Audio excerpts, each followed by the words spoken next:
Hello बच्चों, let's read this question. Question says these questions contain statement first assertion and statement second reason. Statement 1 is true and statement second is true. Statement second is a correct explanation for statement 1. Then option A is correct. Option B is correct when statement 1 is true, statement second is true, and statement second is not a correct explanation for statement 1.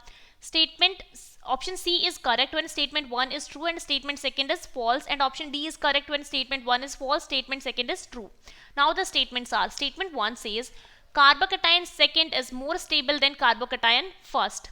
So here two carbocations are given because the statement second is carbocation second has more positive inductive effect of CD3 group as compared to CH3 group. Now we will check that which statement is correct and which is not correct, and also the second statement is a correct explanation of statement 1 or not the correct explanation of statement 1. तो हमारे पास जो दोनों structure दी हुई है ये वाले structure है. Statement 1 बोल रहा है कि कार्बोकेटाइन सेकंड ज्यादा स्टेबल है as compare to statement second. मतलब ये CD3, यहाँ पर डिफरेंस CD3 और CH3 के अंदर ही है. तो हमें सबसे पहले इन दोनों की प्रॉपर्टीज देखनी पड़ेगी. तो हम स्टेबिलिटी के लिए क्या चेक करते हैं कि या तो रेजोनेंस से हो या हाइपर कॉन्जुगेशन हो या फिर इंडक्टिव इफेक्ट हो. तो उसके अंदर हम हमारा की कॉन्सेप्ट मेंशन करेंगे कि की कॉन्सेप्ट हमारा क्या होएगा कि रेजोनेंस से स्टेबल होता है ना कोई भी, तो वो ज़्यादा स्टेबल होता है, मतलब ज़्यादा प्रेफर करेंगे उसको as compare to hyperconjugation. Hyperconjugation और हाइपर कॉन्जुगेशन को ज़्यादा प्रेफर करते हैं as compare to inductive effect. Inductive effect, ठीक है. तो अब हम चेक करेंगे. देखिए अगर यहाँ पर हम CH3 और CD3 की बात करते हैं तो जो CH3 का हाइपर कॉन्जुगेशन होता है, हाइपर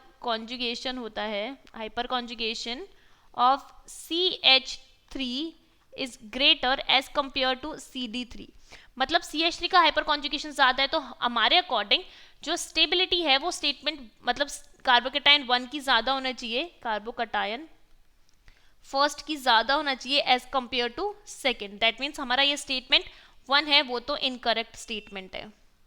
अब स्टेटमेंट सेकेंड की बात करते हैं. स्टेटमेंट सेकेंड बोल रहा है कि carbocation second has more positive inductive effect for CD3 group as compare to CH3 group. तो ये वाली बात सही है कि इंडक्टिव इफेक्ट की जब हम बात करते हैं तो CD3 का ज़्यादा होता है as compare to CH3. That means statement second हमारा हो गया करेक्ट स्टेटमेंट. जब स्टेटमेंट 1 इनकरेक्ट हो और स्टेटमेंट सेकेंड करेक्ट है, that means option D is the correct choice for this question. Hope you understood it well.